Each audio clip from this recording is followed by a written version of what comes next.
नमस्ते मु आपन कहज श्रीमद् भागवत गीता कर्म संन्यास योग यह 20 नंबर श्लोकटे ना प्रहुष्यते प्रिये पाप्ये नाद बीजते पाप्यम च प्रियम बुद्धिरस्य मूढ़े ब्रह्मवीतां ब्रह्मणे स्थिता। यार अर्थ है जो पुरुष प्रिय वस्तु पाईगले उत्साहित हुअन्ति नहीं कि अप्रिय वस्तु आसीगले उद्विग्न हुअन्ति नहीं, से स्थिर बुद्धि संशय रहित ब्रह्मवेत्ता पुरुष सच्चिदानंद गण परम ब्रह्म परमात्मा रे एक ही भाव नित्य स्थित अटंती।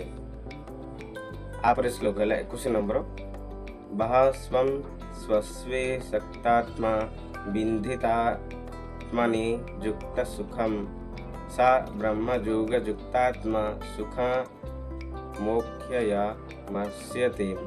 यार अर्थ है वायु विषय अनासक्त अंतकरण विशिष्ट साधक आत्मा जो ध्यान जनित सात्विक आनंद रही ताहा प्राप्त हुअन्ति।